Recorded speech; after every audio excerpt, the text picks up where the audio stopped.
Un buen día para todos mis amados hermanos y queridos amigos que nos escuchan. Les damos la bienvenida a nuestro servicio en línea del día de hoy. Bien podemos decir que casi a nivel mundial nos encontramos hoy conmemorando una de las celebraciones más importantes del cristianismo, la Semana Santa. Y no podía dejar pasar esta fecha tan importante sin meditar específicamente en la centralidad que tiene la Semana Santa, el Señor Jesucristo. Por eso para el día de hoy y el siguiente domingo repasaremos dos de los acontecimientos históricos más importantes de la fe cristiana. El primero es la entrada triunfal de Jesucristo a Jerusalén, conmemorada el día de hoy bajo el nombre de Domingo de Ramos. Y la segunda es la resurrección del Señor Jesucristo, conmemorada para el siguiente domingo bajo el nombre de Domingo de Resurrección. Repasaremos estos dos temas tan importantes a la luz de las Escrituras, teniendo en cuenta de forma objetiva el aspecto cronológico y espiritual de cada uno de ellos. Y digo repasaremos porque estos dos temas a lo largo de la historia del cristianismo han sido exhaustivamente mencionados, anunciados y proclamados año tras año, pero infortunadamente en muchos casos con un enfoque distorsionado por un desconocimiento de las Escrituras. El tema que tenemos para tratar el día de hoy, tradicionalmente conocido como la entrada triunfal de Jesús en Jerusalén, es la última mayor aparición de Jesús en público antes de su crucifixión. Y la importancia de este acontecimiento histórico es tal que se revela en los 4 evangelios. Lo encontramos en Mateo capítulo 21, versículos 1 al 11. Lo tenemos aquí en la cita de hoy, Marcos capítulo 11, versículos 1 al 11. Está en Lucas capítulo 19, versículos 29 al 44. Y también en Juan capítulo 12, versículos 12 al 19. Por lo tanto, aunque hoy tenemos como base el texto de Marcos, no obstante también estaré completando este estudio con pasajes paralelos de los otros evangelios, para así de esa manera tener un cuadro más preciso y completo de este. Pero también es muy importante que dejemos de lado mucha de nuestra tradicional percepción occidental y nos ubiquemos bajo el contexto judío de estos hechos para, de esa manera, comprender mejor el registro bíblico tan importante que tenemos enfrente de nosotros relacionado con el Mesías. Quisiera también hacer notar que por mucho que este humilde servidor se esfuerce por exponer este tema del día de hoy, siempre quedaré humanamente corto ante la infinita verdad que solo Dios nos puede revelar a través de su palabra. Al igual que lo dice Lucas capítulo 17, versículo 10, solo puedo decir, siervos inútiles somos, hemos hecho solo lo que debíamos haber hecho. Por eso es mi oración que en este tiempo el Señor, y solo Él, a través de su palabra predicada y por la obra de su Santo Espíritu, le revele la verdad o las verdades que tiene hoy para usted. Pido que me acompañe por favor en su Biblia a Marcos capítulo 11, versículos 1 al 11, para ver el día de hoy, el Mesías llega a Jerusalén. Dice así la palabra de Dios. Cuando se acercaban a Jerusalén, junto a Betfagé y a Betania, frente al monte de los olivos, Jesús envió 2 de sus discípulos y les dijo: id a la aldea que está enfrente de vosotros, y luego que entréis en ella hallaréis un pollino atado, en el cual ningún hombre ha montado. Desatadlo y traedlo. Y si alguien os dijere: ¿por qué hacéis eso? Decid que el Señor lo necesita y que luego lo devolverá. Fueron y hallaron el pollino atado afuera a la puerta, en el recodo del camino, y lo desataron. Y unos de los que estaban allí les dijeron: ¿qué hacéis desatando el pollino? Entonces les dijeron como Jesús había mandado, y los dejaron. Y trajeron el pollino a Jesús y echaron sobre él sus mantos, y se sentó sobre él. También muchos tenían sus mantos por el camino, y otros cortaban ramas de los árboles y las tendían por el camino. Y los que iban delante y los que venían detrás daban voces diciendo: Hosana, bendito el que viene en el nombre del Señor. Bendito el reino de nuestro padre David que viene. Hosana en las alturas. Y entró Jesús en Jerusalén y en el templo, Y habiendo mirado alrededor todas las cosas, como ya anochecía, se fue a Betania con los 12. Dispongámonos en oración. Amado Padre, yo te doy gracias por la oportunidad que tenemos el día de hoy de recordar esta fecha tan importante y la oportunidad que tenemos de verlo desde los 4 puntos de vista de todos los evangelios. Te doy gracias, Señor, por la perspectiva y por las palabras que tú has puesto en tus amados Mateo, Marcos, Lucas y Juan, para que a través de ellos, Señor, tengamos una visión más amplia, completa y perfecta de lo que ha sucedido ese día y de cómo esto nos trae una enseñanza especial para nosotros. Ponemos nuestras vidas en tus manos, Señor. Yo te ruego por cada persona que me está escuchando en este momento y te ruego, Señor, para que por medio de tu Espíritu Santo y a través de tu palabra, tú estés cambiando nuestra perspectiva y podamos ver las cosas desde el punto de vista que tú las ves. Gracias te damos por lo que hoy nos das a través de tu Hijo Cristo Jesús, por este acontecimiento y este hecho histórico que también trae una verdad para todos nosotros. Llega, por favor, Señor, con tu palabra al corazón de todas las personas que hoy te buscan con necesidad. Gracias te damos en el nombre de tu Hijo, Cristo Jesús. Amén. Antes de entrar en el tema, y como lo dije, debemos ubicarnos bajo el contexto judío de este acontecimiento para poder comprender mejor lo que tenemos aquí. Estamos ante una de las más importantes celebraciones judías, Pesaj, la Pascua. Y es muy importante que entendamos que estas fiestas fueron establecidas por Dios mismo para su pueblo Israel. En Levítico capítulo 23, versículo 4, el Señor nos dice: estas son las fiestas solemnes de Jehová, las convocaciones santas a las cuales convocaréis en sus tiempos. Así que estas son las fiestas del Señor, son las fiestas de Dios. Estas fiestas judías son principalmente 8 y se encuentran en Levítico capítulo 23. Hoy no podemos estudiarlas a fondo cada una de ellas, así que solamente las nombraremos.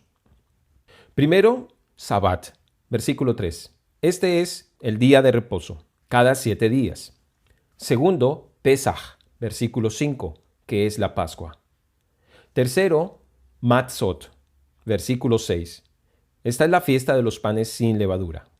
Cuarto, Bikurim, versículo 10, la fiesta de las primicias. Quinto, Shavuot, versículo 15, la fiesta de las semanas o la fiesta de Pentecostés, como se conoce en griego.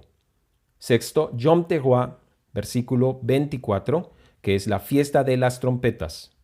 Séptimo, Yom HaKippurim, versículo 26, que es la fiesta del día de las expiaciones.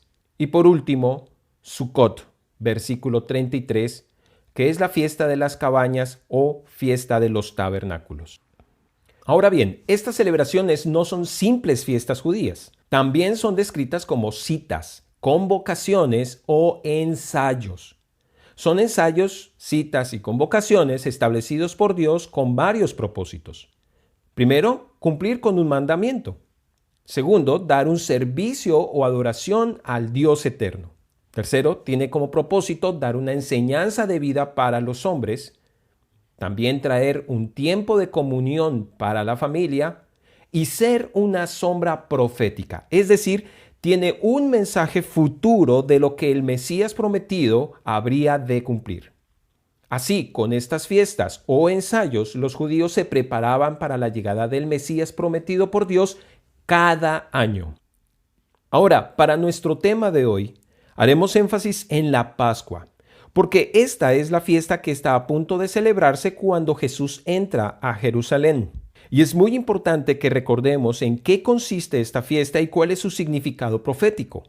Para ello, también debemos tener en cuenta que esta y todas las fiestas judías se llevan a cabo bajo el calendario judío y no el calendario gregoriano que nosotros usamos. La Pascua es una cena familiar especial que se lleva a cabo para recordar los hechos de la noche en la que Dios liberó a los israelitas de su esclavitud en Egipto.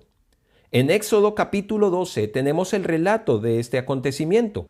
La noche anterior a la salida de Egipto sería la última de las 10 plagas, la muerte de los primogénitos.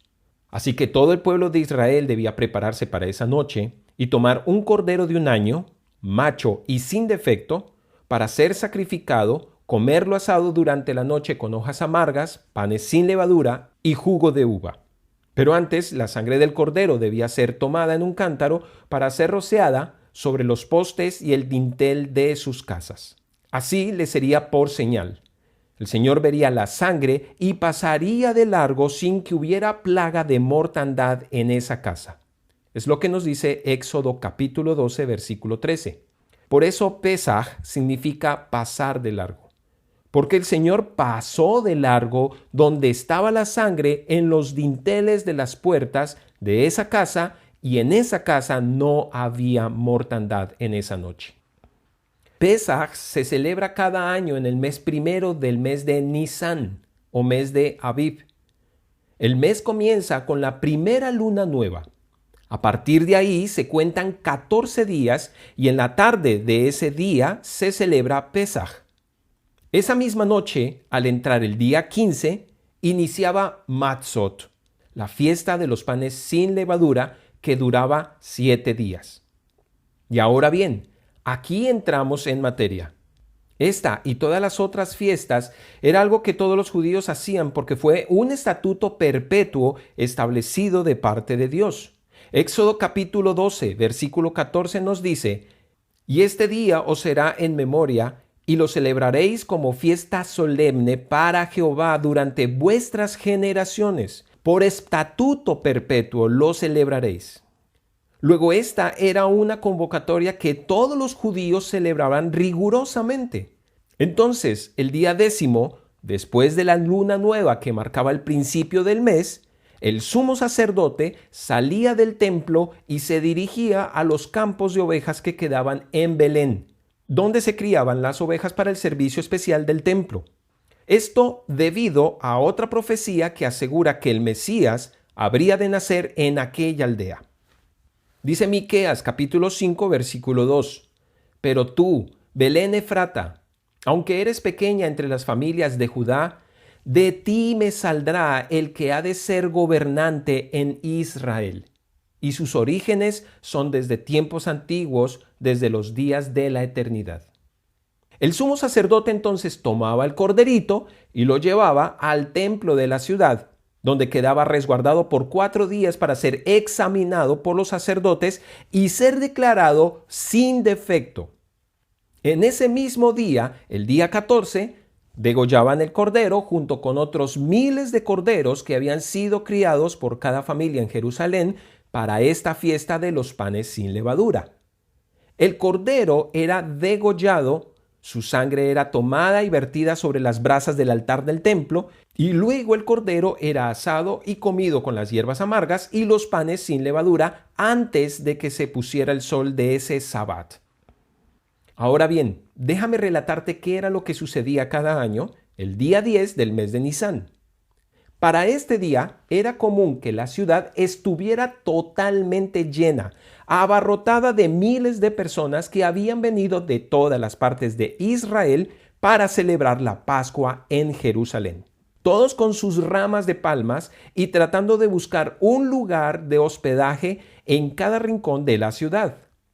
Juan, en el capítulo 11, de los versículos 55 al 56, nos dice que todos los que venían se purificaban en los pozos o en los estanques bautismales de esa ciudad, porque cada fiesta judía en cada año era un ensayo al que llegaban todos ellos con la esperanza de que ese fuera el año en el que viniera el Mesías. Por eso todos están muy emocionados preparándose para este día. Cuando el sumo sacerdote salía del templo y se dirigía hasta la puerta del norte de la ciudad de Jerusalén, para luego desde ahí salir hacia Belén en busca del mejor cordero pascual para ese año, el sendero desde la puerta del templo hasta la puerta de la ciudad quedaba resguardado por cientos de sacerdotes levitas que juntos y de frente el uno al otro, con grandes palmas en sus manos, le abrían paso al sumo sacerdote. Cuando el sacerdote regresaba con el cordero a la ciudad y llegaba a la puerta norte, lo que hoy conocemos como la puerta de Damasco, entonces los sacerdotes le abrían paso para que entrara con el cordero y se dirigiera hasta el templo. Aquí era cuando los sacerdotes comenzaban a clamar: «Hosana en las alturas, bendito el que viene en el nombre del Señor». Y tan pronto como los sacerdotes comenzaban a clamar, todas las personas tomaban sus palmas y corrían para aproximarse al camino y clamar con ellos por donde pasaba el sumo sacerdote con el Cordero de la Pascua. Sin embargo, para este año, las cosas sucedieron algo diferente. Marcos capítulo 11, versículo 1 nos dice: cuando se acercaban a Jerusalén, junto a Betfagé y a Betania, frente al monte de los Olivos, Jesús envió 2 de sus discípulos. Jesús se acerca geográficamente hacia Jerusalén, pero cronológicamente cada vez más hacia su muerte. Esta es la última semana en la vida terrenal del Señor Jesús, y esta es la última presentación pública de Jesús. El Señor entró calladamente por la puerta de las ovejas durante su ministerio público, y durante todo este tiempo en su ministerio, el Señor prefería mantenerse apartado de las multitudes. Pero ahora que su ministerio público ha terminado, Jesús tiene la presentación más pública que jamás haya hecho. Juan capítulo 12, de los versículos 1 al 2, nos dice que 6 días antes de la Pascua, Jesús se va con sus discípulos para Betania, donde su gran amigo Lázaro, a quien acababa de resucitar hace algunas semanas. Esa misma noche, Jesús es ungido con una libra de nardo en casa de Simón el leproso. Eso está en Marcos capítulo 14, de los versículos 3 al 9. Y luego, al día siguiente, le dice a 2 de sus discípulos que vayan a buscar un pollino sobre el cual no se haya sentado nadie.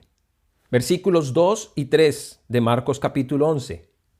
Y les dijo: id a la aldea que está enfrente de vosotros, y luego que entréis en ella, hallaréis un pollino atado, en el cual ningún hombre ha montado. Desatadlo y traedlo. Y si alguien os dijere: ¿por qué hacéis eso?, decid que el Señor lo necesita y que luego lo devolverá. Aquí Jesús establece su autoridad como Señor una vez más. El Señor lo necesita. Eso era suficiente para estas personas.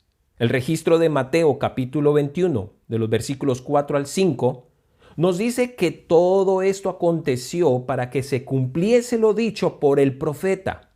Y aquí hace mención de la profecía dada por Zacarías cuando dijo: alégrate mucho, hija de Sión. Da voces de júbilo, hija de Jerusalén. He aquí tu rey vendrá a ti, justo y salvador, humilde y cabalgando sobre un asno, sobre un pollino, hijo de asna. Y en Juan capítulo 12, versículo 16, vemos que aún los mismos discípulos no se habían dado cuenta o no sabían el significado de esto, sino hasta mucho más tarde. Estas cosas no las entendieron sus discípulos al principio, pero cuando Jesús fue glorificado, entonces se acordaron de que estas cosas estaban escritas acerca de él y de que se las habían hecho. Pasemos a los versículos 4 al 6 de Marcos capítulo 11. Fueron y hallaron el pollino atado fuera a la puerta, en el recodo del camino, y lo desataron. Y uno de los que estaban allí les dijo: ¿qué hacéis desatando el pollino? Ellos entonces le dijeron como Jesús había mandado, y los dejaron. Con esto vemos aquí 2 clases de personas. Mientras que algunos están conspirando para matar a Jesús, otros en cambio están obedeciéndole, sirviéndole y honrándole, como aquel dueño de este pollino. El pollino no es un animal insignificante en esta historia. En el antiguo mundo del Medio Oriente, los líderes montaban en caballo cuando iban a la guerra, pero lo hacían en un burro cuando iban en son de paz. Y también lo hacían los reyes. Primera de Reyes, capítulo 1, versículo 33, menciona por ejemplo a Salomón montando en un burro el día que fue reconocido como el nuevo rey de Israel. Luego Jesús está usando el pollino para así dar un cumplimiento perfecto de la profecía. Él ha llegado a Jerusalén como rey de Israel, trayendo la paz entre Dios y los hombres pecadores. Sí, mi querido amigo, Escuche bien, porque los días son cada vez más malos. Si usted aún no se ha reconciliado con Dios a través de su Hijo Jesucristo, usted aún sigue en enemistad con Él. Todas las profecías se van cumpliendo de forma perfecta solo a través de Jesucristo. Cuando Jesús nació, los ángeles cantaron en Lucas capítulo 2, versículo 14, «Gloria a Dios en las alturas y en la tierra paz, buena voluntad para con los hombres». La llegada de Jesús en un pollino simbolizaba la bendición de Dios para su pueblo. Pasemos a los versículos 7 al 10. Y trajeron el pollino a Jesús y echaron sobre él sus mantos y se sentó sobre él. También muchos tendían sus mantos por el camino y otros cortaban las ramas de los árboles y las tendían por el camino. Y los que iban delante y los que venían detrás daban voces diciendo, «Hosana, bendito el que viene en el nombre del Señor. Bendito el reino de nuestro padre David que viene. Hosana en las alturas». Esa mañana, justo en la puerta de la ciudad, mientras los sacerdotes están mirando en dirección hacia Belén, esperando ver al sumo sacerdote llegar con el cordero de la Pascua, por el lado contrario viene Jesús cabalgando en un pollino desde Betania. El texto de Lucas nos dice que fueron sus discípulos quienes comenzaron a clamar y le abrieron paso entre la multitud. Lucas capítulo 19, versículo 37 nos dice, «Cuando llegaban ya cerca de la bajada del monte de los olivos, toda la multitud de los discípulos, gozándose, comenzó a alabar a Dios a grandes voces por todas las maravillas que habían visto». Y estos no son solamente los 12. Recuerde que Jesús tiene muchos otros discípulos aparte de sus 12. Discípulos procedentes de Galilea, de Nazaret y de todo alrededor de Jerusalén que también están reunidos aquí para la fiesta. Y quiero que por favor preste atención a lo que viene, porque siempre se nos ha presentado una imagen muy diferente de este acontecimiento. Usted podrá leer en muchas partes y podrá ver en muchos videos representativos de este momento cómo el pueblo está ansioso y alegre esperando la llegada de Jesús. Pero la verdad es que ellos no están esperando a Jesús. Ellos están esperando al sumo sacerdote que pase con el cordero de la Pascua. Eso es lo que el pueblo ha venido a hacer y eso es lo que el pueblo ha venido a celebrar en Jerusalén y es lo que ellos han hecho durante cientos y cientos de años, una y otra vez cada año. Pero de repente son los discípulos de Jesús los que comienzan a clamar al verdadero Cordero de Dios. Hosana en las alturas al Hijo de David. Bendito el que viene en nombre del Señor. Bendito el reino de nuestro padre David que viene. Hosana en las alturas. Ese es el cumplimiento del Salmo 118 de los versículos 25 al 26. La palabra Hosana es el hebreo salva ahora. Así es como aparece en el versículo 25 de este salmo. Oh Jehová, sálvanos ahora, te ruego. Y con el tiempo, esta palabra llegó a usarse como salve, en un saludo de aclamación y bendición, que significa la paz. Ese mismo fue el saludo del ángel Gabriel cuando se presentó ante María en Lucas capítulo 1, versículo 28. Salve, muy favorecida. La paz de Dios había llegado en ese momento. Y ahora, 33 años después, esa paz de Dios, Jesucristo, se está posesionando en Jerusalén como rey. Con el tiempo también las ramas de sauce adquirieron el nombre de hosanas. Así que cuando la multitud gritaba, Hosana al Hijo de David, sin darse cuenta de ello, estaban proclamando una gran profecía, pues Jesús daría cumplimiento en esa misma semana a ese ruego. Él realizaría la obra más suprema de salvación a través de su muerte en la cruz. Y entonces toda la multitud y todos los demás sacerdotes comienzan también a clamar a gran voz, como lo han hecho cada año por cientos de años. Y no hay motivo para que no lo hagan ahora, ya que han escuchado el clamor desde la puerta. Y entonces todos comienzan a hacerlo y todas las personas salen corriendo a toda prisa al encuentro. toman sus ramas y se unen al clamor que se vuelve como un gran estruendo y continúa como una cadena que no se puede detener. Es para lo que han venido, es a lo que han llegado, a celebrar ese momento. Han escuchado el clamor en la puerta y ahora todos, a una sola voz, empiezan a clamar también. Es por eso que el texto de Lucas capítulo 19 versículo 39 nos dice que algunos fariseos le reclaman a Jesús diciéndole: Maestro, reprende a tus discípulos. Maestro, diles que se callen. Diles que dejen de decir eso. Deténlos. A lo que Jesús le responde: No lo haré. Aun si ellos callaran, las piedras clamarían. Porque este es el día del Señor, el día en el que el ensayo se ha cumplido. Este es el día para el cual han ensayado cada año por más de 1000 años. Ese es el día en el que el Cordero de la Pascua, que nació hace 30 años en los rediles de las ovejas de Belén, ahora hace su entrada triunfal en Jerusalén. ¿Puedes verlo ahora? Es por eso también que vemos en el texto de Mateo 21, versículo 10, que cuando Jesús entró a Jerusalén, toda la ciudad se conmovió diciendo: ¿Quién es este? ¿Se da cuenta? Ellos, el pueblo, no está esperando a Jesús. Ellos no están ahí clamando a Jesús. No es como nos lo han mostrado en muchos libros de colores para niños. No es como nos lo han mostrado en muchas películas donde toda la gente está ansiosa tocando y alabando y diciendo: Jesús, Jesús, Jesús, Hosana Jesús. No es así. Ellos están ahí para llevar a cabo su ceremonia ritual de cada año porque fue lo que Dios estableció para ellos. Ellos no están esperando a Jesús, ellos no se lo esperaban, pero el tiempo del Señor se ha cumplido y absolutamente nadie va a impedir que se celebren las fiestas del Señor. Por eso he titulado este mensaje así: El Mesías llega a Jerusalén.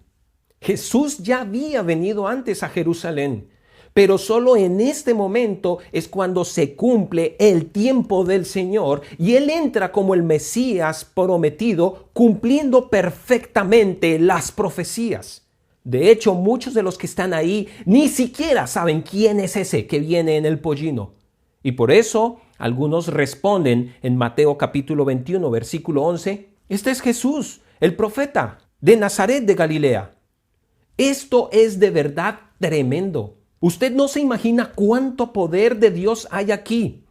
La gente viene celebrando año tras año y por más de 1000 años un ritual ceremonial que apunta al Mesías. Pero cuando el Mesías es enviado, ellos están ciegos en su tradición religiosa. Todos ellos se acercan al camino. Todos agitan sus ramos, todos tienden sus mantos por el camino y todos claman a gran voz. Pero cuando están mirando, no es lo que esperan.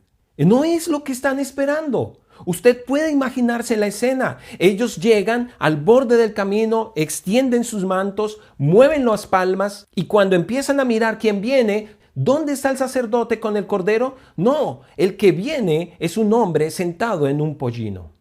Ellos no saben lo que sucede y por eso se conmueven diciendo: ¿quién es este?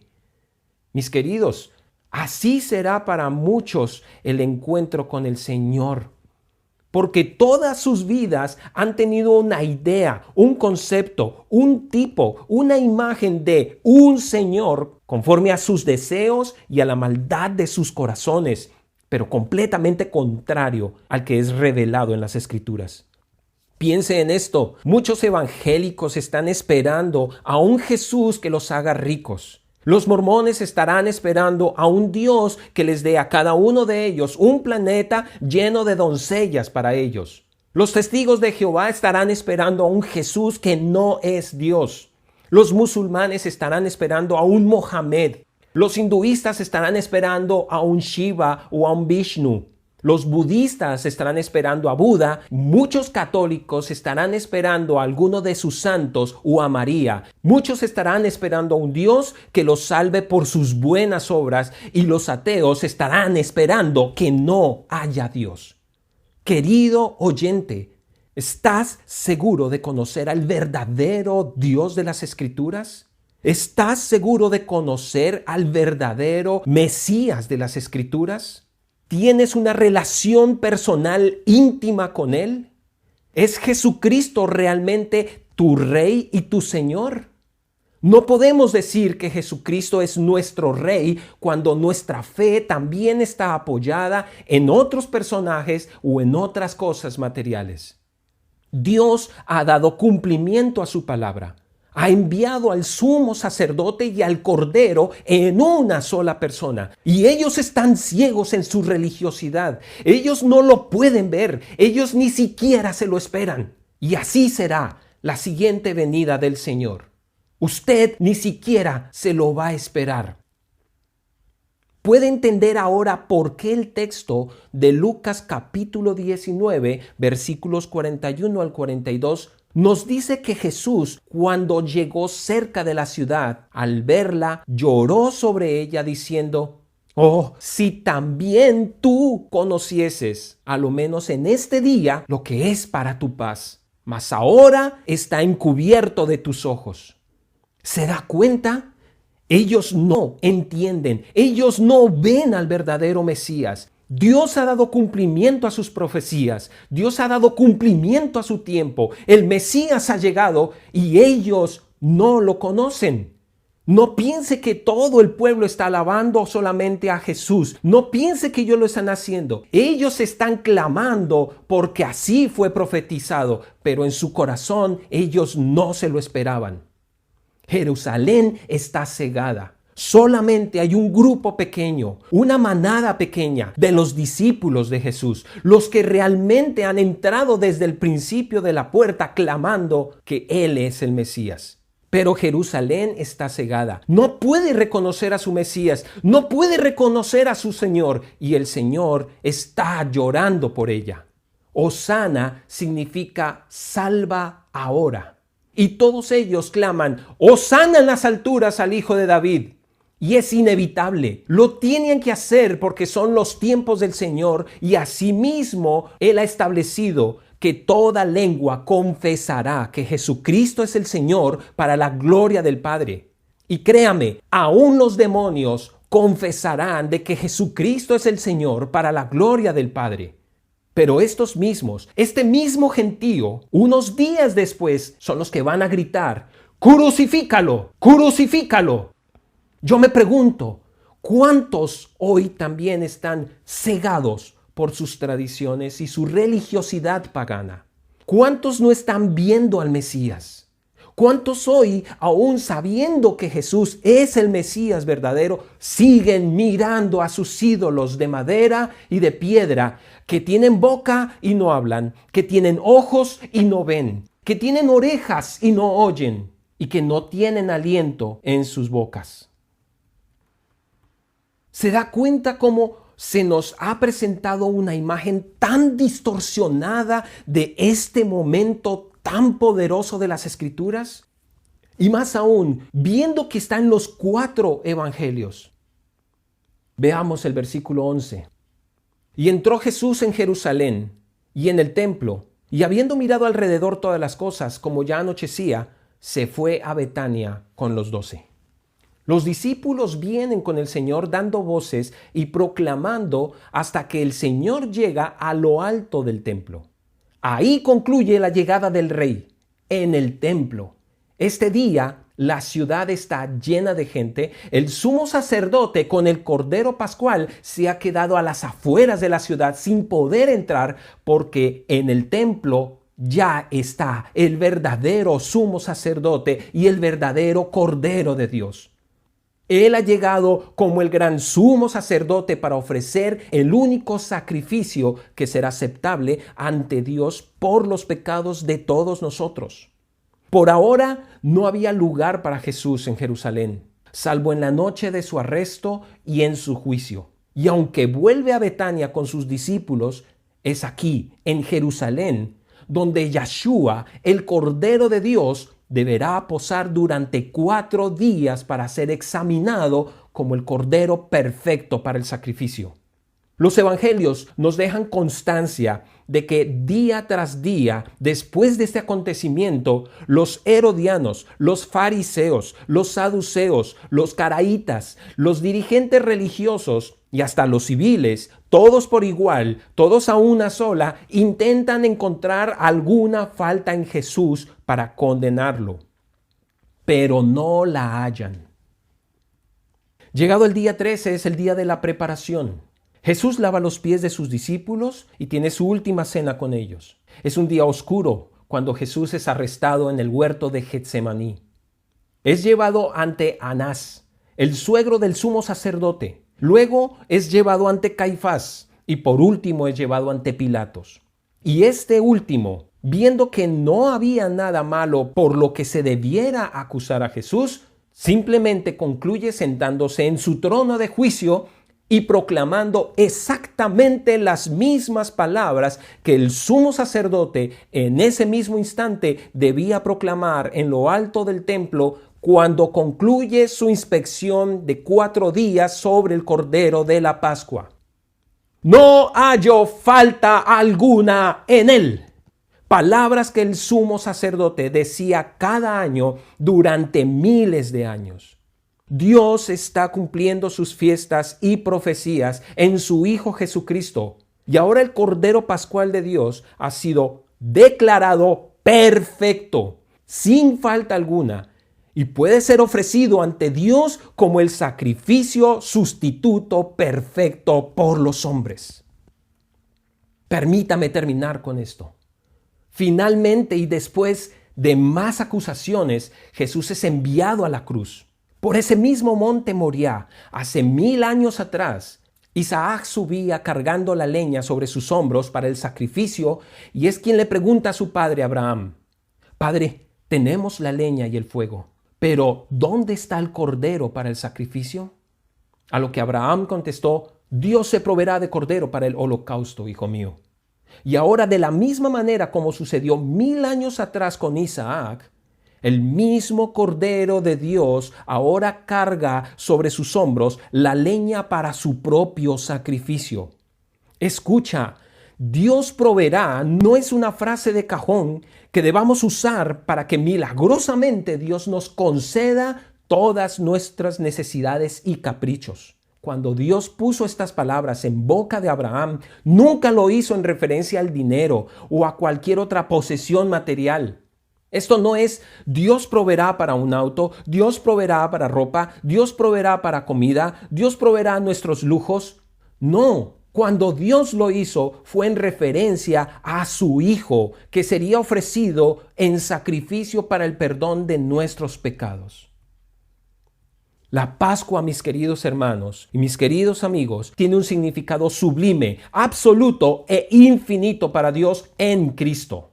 No en la blasfemia de los conejitos, los chocolates y los huevos decorados. La Pascua tiene que ver con el Mesías, con Yeshua, con el Cordero de Dios que quita el pecado del mundo.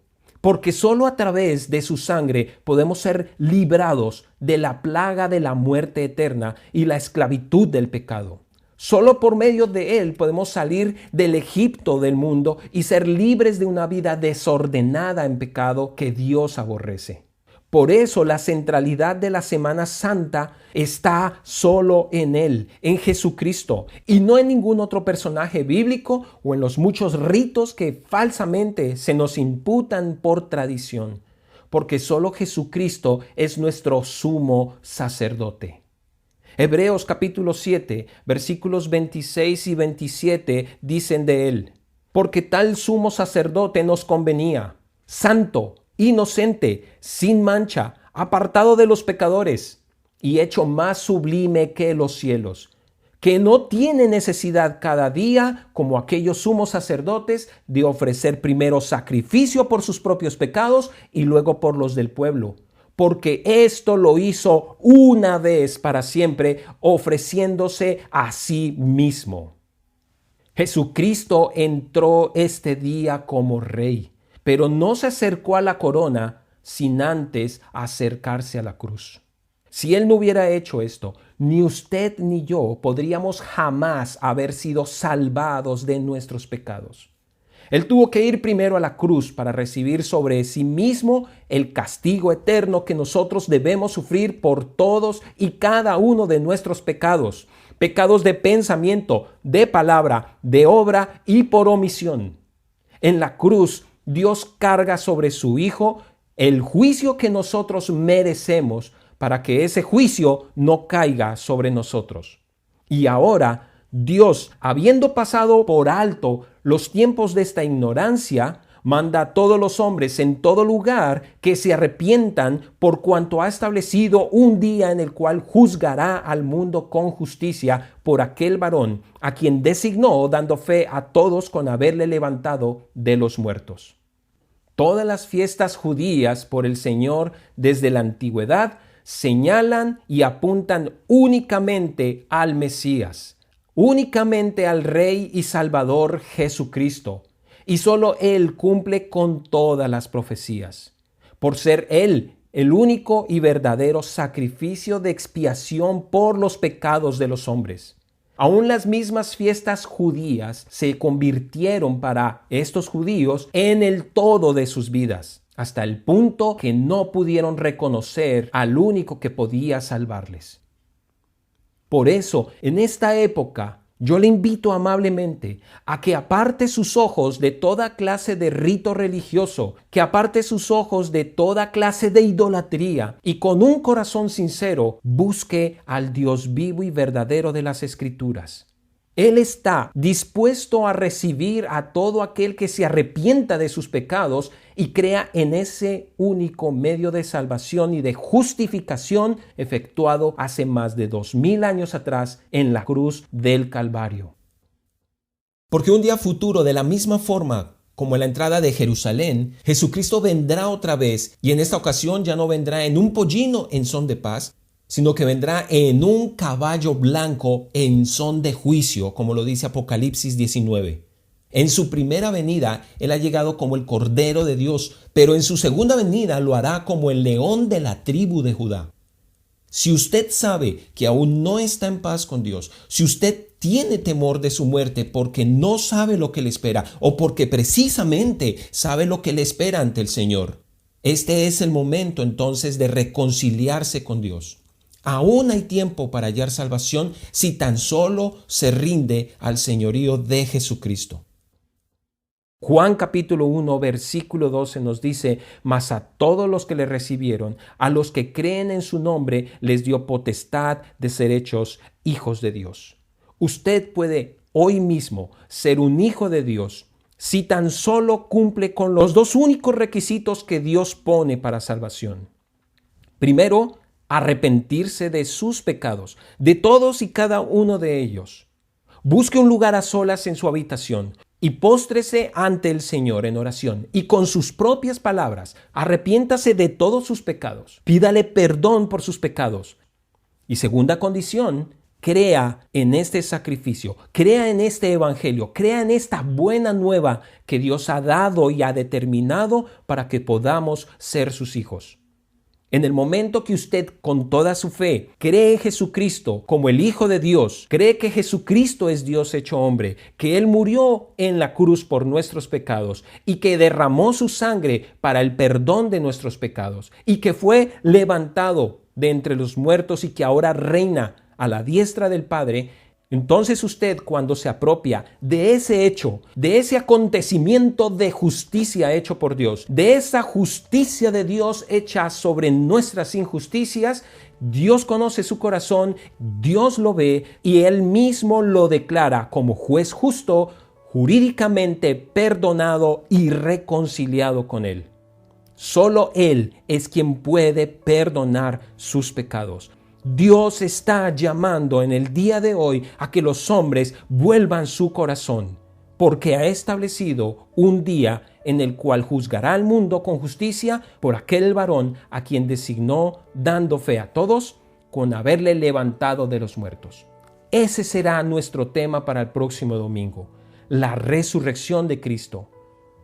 Dispongámonos en oración, con corazones contritos, dando gracias a Dios por su perdón y arrepintiéndonos de nuestros pecados.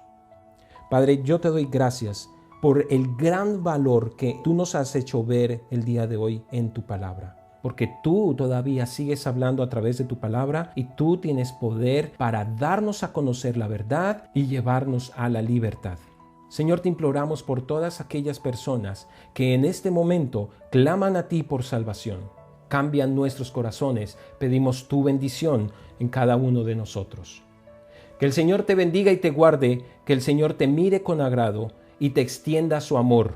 El Señor te muestre su favor y te conceda la paz. Amén.